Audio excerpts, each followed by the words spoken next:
Hey, it's really good to see you. Okay, who's in high school? High school? Okay. A lot of you, okay, middle school, that was it, right? Then raise your hand, right? And so, hey, when I was in high school, there was this girl I had a really big crush on. Stephanie was her name. And so I had a really big crush on Stephanie. I didn't know if she liked me back. Have you ever kind of gone through that situation? Like you think they might like you, but you're not sure. And so I wasn't sure, but I wanted to find out. And so I came up with a plan, okay? And actually it was a plan that me and my friends kind of talked about using and things. So we were at a friend's house, like a bunch of us hanging out, and she was there and everybody, and we decided we were going to watch a movie, okay? And so I waited till she sat down, okay? And then I went and sat next to her. And the first test is, did she get up immediately and leave, okay? Which did not happen. So I sat down and she stayed. And so we're watching the movie next to each other. And after a little while, I noticed that her hand was sitting on the couch. You know, she's just kind of like relaxing and like this. And so I made my first move, okay? And so I just wanted to see. And so I put my hand right next to hers. So there's her hand, I put my hand right next to hers. And then I just let my hand slide over, boop. Pinky's touching, right? And this is what I'm wanting to see, because if she does this, if she goes, okay, then I'll be like, oh, sorry, then I mean to now. Like it was an accident. I just want to see, because, if she's grossed out by my pinky touching her pinky, then that's a bad sign. But she stayed, okay? And so then we're sitting there watching this movie for a while, and here we are, we're like this, pinky's touching, and then I went for it. Pinky over pinky. Yes, okay? And some of you are like, oh, they did that to me. Yeah. No, then she didn't pull that away either. And by the end of the movie, we were holding hands, and the next week I asked her out, and she was my girlfriend, okay? And so it worked out. We thought we were in love, right? And I kind of discovered this, that, falling in love requires attraction. I was attracted to her when we fell in love, so we thought. And of course, a little bit later, I fell in love with somebody else, but we won't get into that, and we broke up. But, and so there's and falling in love is a little bit weird. Like that. Like you can be in love with one person and then another person, it feels like, or some of you have been in love with more than one person at the same time. At least you know what I mean? Okay, falling in love it happens, it's attraction, and different reasons for different people. And one girl will be like, oh, look at this sweet thing he wrote me. I love him. And a guy will be like, she's hot, I love her, okay? And another girl will be like, oh, look what he bought me. He's so sweet. And then the guy will be like, she's hot, I love her. And then, another girl's like, oh my gosh, he writes me the sweetest love notes, and he always is like so caring, and look what he texted me. Look what he texted me, I love him. And the guy's like, she's hot, I love her, okay? And the guys aren't very complicated, okay? And we just, you got that whole thing. And there's the whole falling in love and that kind of thing. And that is a kind of love, and it is a fun kind of love. That is certainly true. But as we've been talking about the last few weeks, that is not all there is to love, right? I mean, you recognize that very obviously. There's a kind of a falling in love feeling that you have maybe like for a crush or somebody like that. Then there's like a different kind of love for your family, right? I mean, you're not like in love with your brother or your sister. You're like, I don't even know if I love them at all, okay? In fact, there's that kind of a family love, which just requires relation. That's pretty much all it takes, okay? You're related, so we love each other, I guess, right?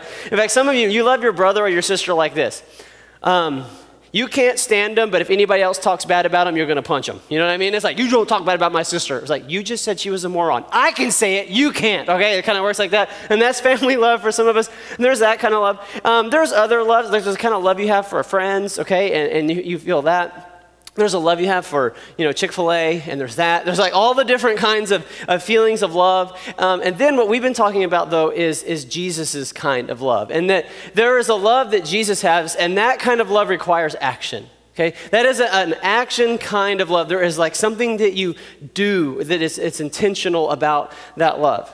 So like almost 10 years ago, a little over 9 years ago, I had a girlfriend, and I decided that I loved her and wanted to spend the rest of my life with her. And I got down on one knee, and I asked her to marry me. This was in our old youth room, by the way, at the end of a youth service. A few of the older people might have been here. And some of you were like, in diapers, okay, like 10 years ago. But anyways, and I asked her to marry me, and here's the thing. There was a lot of that attraction love, okay? We had fallen in love, and there was that, okay? And that was important. But now, 10 years later, okay? If you can think about 10 years, how old you were 10 years ago, okay? Some of you were 2, some of you were 5, okay? Kindergarten, I don't know where you were, 6, okay? And now, and that time, okay, we are now, I would say, more in love, okay?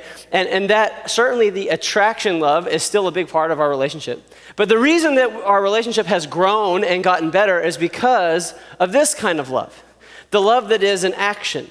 That we have Jesus' love, and we both are continuing to grow and to learn how to love the way that he would have us love, and it makes our relationship better. You see, if you can learn to love like Jesus and it be in action, your family will be better. Even if it's just you. I mean, yes, if all of them did it, that would be fantastic. But even if it's just you, your family will be better. If you learn to love like this, your friendships will be better. Your future relationship with that significant special person, okay, they will be better if you learn to love like this. So we've been talking about how to love and it be in action. Now, if you're a Christian, or you want to be a Christian, or you're thinking you might someday think about being a Christian, okay, then this is extremely important to you because this is what Jesus has told believers, his followers, to do. He said, my command is this. In other words, if you want to follow me, this is what you have to do. He says, love each other as I have loved you. Love each other, okay? So she's an other, okay? Which means you have to love her. Sorry. Yay for her, okay? And she's an other, and there's an other, and another, and another, and another. Okay, you're all others, okay? And we're supposed to love each other. Your families are others. You're like, they're very other, okay? Yeah, but you have to love, he says, each other. That it's something that he has commanded us to do, that we love each other, and it's an action. There's an action to it. It's something that we do. But here's the thing. Okay, he commands us, but you realize that there are some people he would not have had to command you to love, because there are some people that are easy to love, right? Like there's somebody that you probably just think about at night, okay? Like you love them and it's easy and you would go out of your way to do stuff for them, whatever it is. Do you have somebody that's easy to love in your life? Say yes. Okay, do you have anybody in your life that is hard to love? Yes, okay. Look at the person next to you and say, you're easy though, yeah. You're easy to love, okay? Yeah, that's kind of awkward, sorry. But yeah, and so there's some people that are easy, and there's some though it's like, man, do I have to love them? And he says, love each other. And then he says this, as I have loved you. And here's one of the powerful things. Yes, if you can learn to love this way, it'll make every friendship, relationship, all of those better. But it also makes you more like Christ. If you ever have this hope to be like him, and I think I like to say it, Christian, okay, Christian, someone that is like Christ, a Christian, okay, I think if you want to be a Christian, you got to become like Christ. And you cannot be Christ if you don't love the way that he loves. So we do that by learning to love each other with Jesus' kind of love. So we've been dissecting the last few weeks what that means, and we've got a few more. Okay, I hope you like it because we've got a couple more after this one. And we're talking about love, and the way we've been doing it has been looking in 1 Corinthians 13. There's this whole chapter about love, okay, and we're going to look at just another small part of what love is tonight. But this one is a huge one for your life, okay? And so here it is. This is 1 Corinthians chapter 13, verse 5. Love is not easily angered. It keeps no record of wrongs. It's not easily angered, and it keeps no record of wrongs. So this implies something, by the way, something that we won't necessarily like. But people in your life are going to do things that could make you angry. People in your life, friends, family, maybe the person you're in a relationship someday with, is going to do wrong, okay? There's going to be stuff that they do, and what we have to learn to do is to not be easily angered. In other words, it is hard to make you angry, okay? They'd have to really try. Okay? It is hard to make you angry, and that we're not keeping record of the stuff that people do wrong. Because there's something that happens in your life, and I'm going to demonstrate it with these things over here, okay? And you maybe be able to relate to this just a little bit. So over here I've got Lady Mug. This is for you girls, okay? Got the lipstick and blonde hair, okay? Here's Lady Mug, okay? Hello. All right, there's her. And this is Mr. Mug. This is for you guys. He's got a better mustache than you can grow, okay? And me. I wouldn't want one anyways. Okay, so there's Mr. Mug, okay? And so I don't know which one. Okay, so you're one of these, okay? And so here's what kind of happens, I think, in our lives. So you're going through your day, and everything's going fine, and you're having a great day at school, whatever. Okay, and then you come home, and there's your sister, or your mom, or your brother, or whoever it is in your life that, kind of irritates you, and there's that thing that they say, and you have told them to not do that, or to not say that, stop making this happen, whatever it is, and there's that situation, and so whatever it is, like you come home, or maybe it's somebody at school, I don't know, and then there's a bump in the relationship, what I'm talking about, like a little conflict, a little bump. and stuff comes out, right? And it's stuff like, I told you not to say that anymore. And every single time I come home. And then, you know that I had to do this. And I told you not to come. And I told you not. Okay, and then she's over here like, well, I know what you. Okay, I'm not going to do that. But, and then there's all this kind of stuff. And all of a sudden, some people are slamming doors and throwing things and yelling and all this kind of stuff. And all this stuff comes out, right? And she goes back to school and she says, can you believe my stupid brother? Hey, okay, so she's talking about that about him. And she's like, and he did this to me. And then I always, and she's like storing up on talking about all the stuff that he did. And the guy goes and guys don't really talk to anybody. He just sits in his room like, I can't believe this stupid, okay? And he's just storing that kind of stuff in. And and then they come back and the next time they're talking and then there's another little boop and there's some more stuff comes out and all that, okay? And this looks like some of your families, okay? Maybe this looks like some of a relationship in your life and there's all this stuff coming out, right? And it's a bit messy, that relationship is, and it's a bit complicated and all that. But here's the thing, okay. Lady Mug here, she thinks that the reason that the beads came out, these yellow beads came out, is because he always says, and he always does, okay? And Guy Mug here, Mr. Blue Beads, okay? He thinks it's the reason that all this happened is because, well, I told her not to come over. I told her not to do that. I told her I had to be on time. And if I was late again, coach was going to be mad. And does she care? Okay, and I told her, and the reason is because she always does. Okay, but here's the groundbreaking moment, okay? If you better write this down, okay? The reason that the yellow beads come out of the yellow cup is because that's what's in there. Did you write it down? Okay. The reason that the blue beads come out of here is because that's what's in there. Okay, there's a reason why. Okay, some of you have this in your life. There is somebody you're going through today and everything is just great. And this person, has this ever happened to you? They walked in the room. They didn't say anything. They didn't do anything. And you're just like, ugh! Okay, and just like something inside of you just got mad. All you did was see their face. And you heard them talking to somebody who's like, ee! Okay, you're like, oh, and it just came out. Why did that happen? It's because of what's in there. That what is inside of you is coming out, okay? And in fact, Jesus talked about this, okay? And he said it like this. He said in Matthew 15:18, the things that come out of the mouth, they come from your heart. In other words, this stuff that started coming out, and you started saying that thing, and you slammed that door, and you did that. He goes, you know where that came from? It came from something inside of you. But, you know, they did. Okay, but there's something in you that came out. There's something that you've been maybe storing up in there that's coming out. In fact, another guy, really wise guy, his name's Solomon. He taught a lot about life and a lot about things. And he said that the most important bit of wisdom he could give you. He's like, okay, I told you a lot of stuff, but above all that, this is what he says. Above all else, guard your heart, for it is the wellspring of life. Now this guy gave a lot of good wisdom, and he says, above all else, above all that stuff I told you, guard your heart. Because out of it comes your life. Here's the thing. Your life is coming from in here. Okay? And he's not talking about the little physical beating thing. He's talking about that inner you, that inner person. And you have to guard your heart. Now, here's the thing. Anger and wrongs stored up inside of you will mess up your heart. If you let wrongs stay in you, it's going to mess up your heart.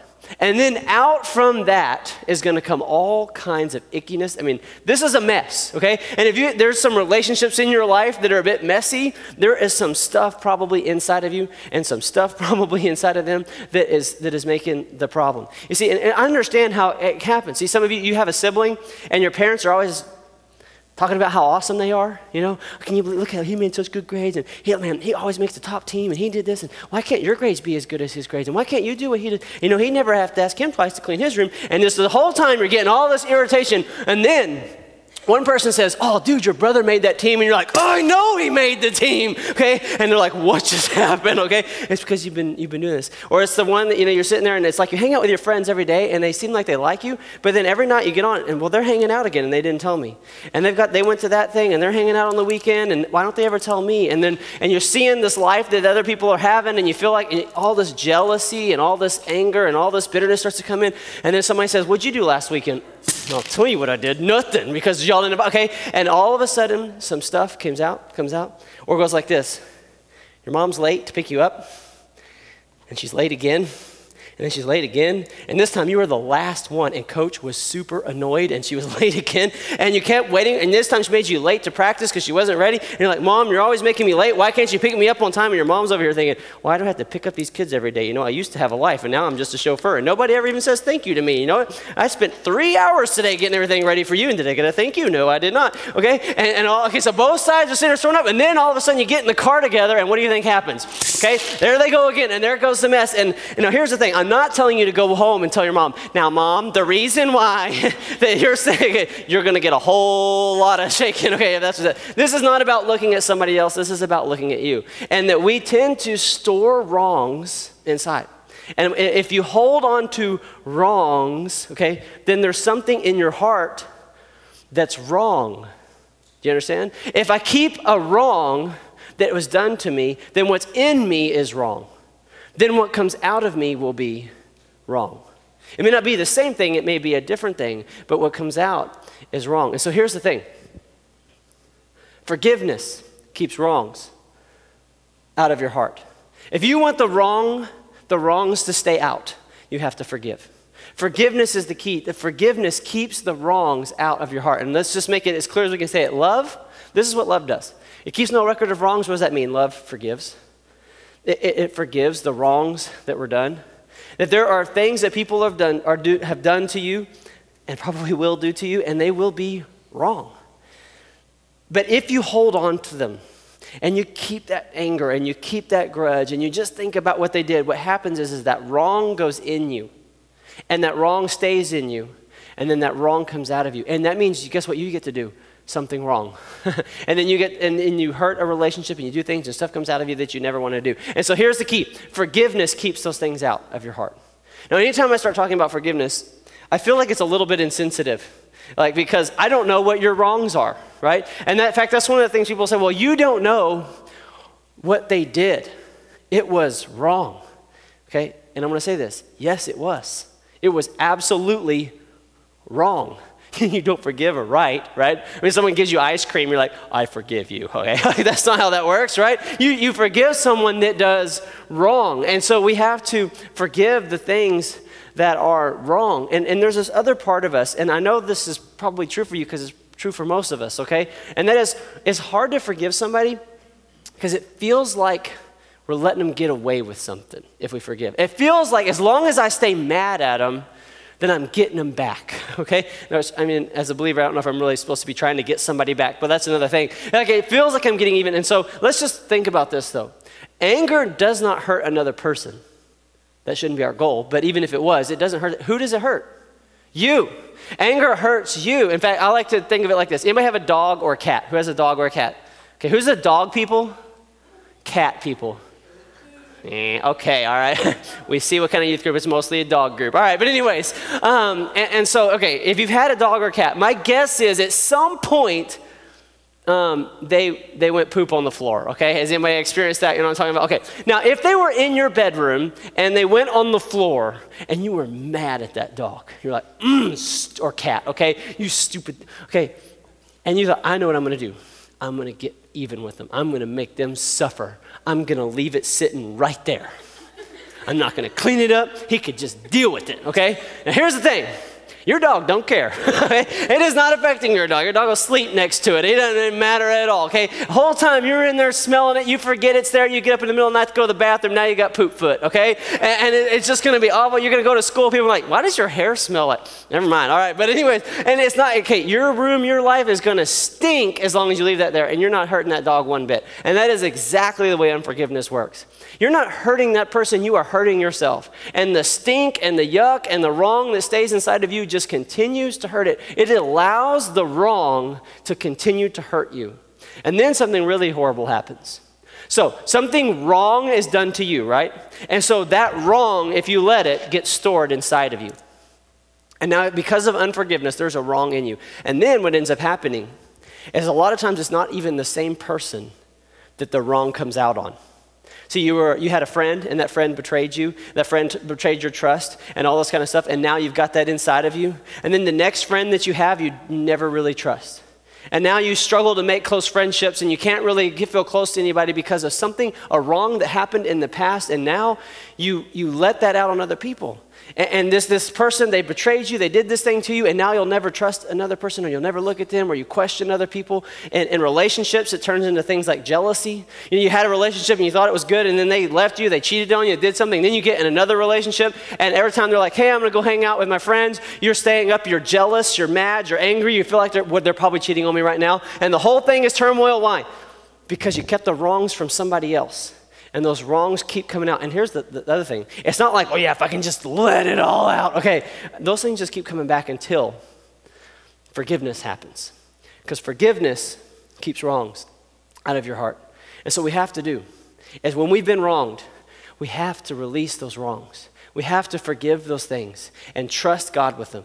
Trust Him to make it right, but I don't have to hold on to those wrongs. So if you've got some relationships that keep bumping and making a mess, it's time to look in your heart and go, what am I holding on to? And if you can begin to root out those things and begin to find forgiveness towards the people that have wronged you, then you can be free. And I know that some of you have been seriously wronged, okay? And I'm talking about your mom being late, and you're talking about, no, somebody abused me, or somebody did this thing. And if we were to see the size of that wrong, we'd be like, okay, that is huge. But here's the thing. The bigger that wrong is, the more of a thing that is inside of you. You know, okay, we always say, have you heard the saying, hurting people hurt people? Okay, let's just say it with this terminology. Wronged people wrong people, okay? People that hold on to things that have been done to them do things to other people, okay? And so what you cannot do is let that stuff stay in you. If it's big, all the more reason that you need to forgive. All the more reason and you need to let God help you do that.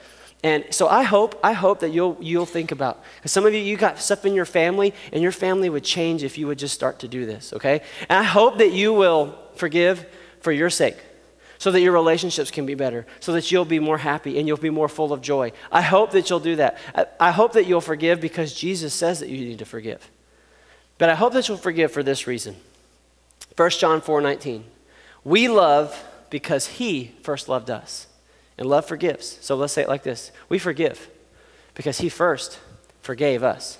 And you are forgiven by Him. In fact, let me just show you how clearly it says it in Acts chapter 10. It says, everyone who believes in Jesus receives forgiveness of sins through His name. In other words, if you have believed in Jesus, you receive forgiveness from Him.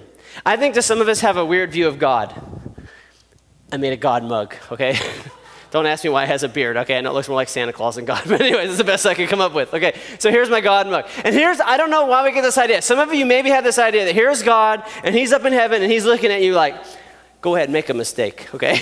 And he's like listening to your thoughts, which is like one of the scariest things, okay? He knows what you're thinking. And He's just waiting, and as soon as you think the wrong thing, do the wrong thing, He's like, ugh, okay? And I don't know what we think is coming out. Judgment, lightning bolts, I don't know, like, stomach problems, whatever that is, okay? And He's up here in heaven waiting on you to mess up so that He can dump some stuff out on you, okay? But you have the wrong image, okay? Because if you have believed in His name, there's forgiveness inside His mug.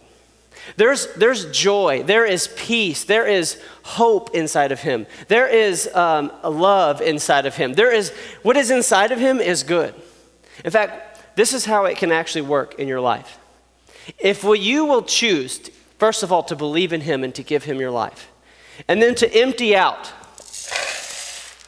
all that junk, all that stuff that's inside of you, okay? That bitterness, that wrong that you're holding on to, and then you'll let Him fill you up with His love and His joy and His peace, His kindness, His goodness. Let Him fill you up with the things that God gives, the things that's inside Him, okay? If you'll let Him fill you up in that way, then something different happens, okay? Then you go home, and there's that person you always have that conflict with.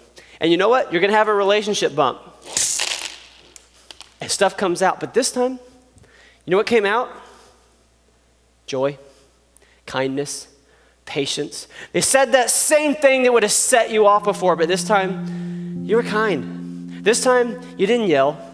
This time you just said, hey, I'm sorry. This time you tried to work things out. This time it was different because inside of you was the joy of the Lord. Inside of you was His peace. Inside of you was His patience. Inside of you is the Holy Spirit working, and different things came out.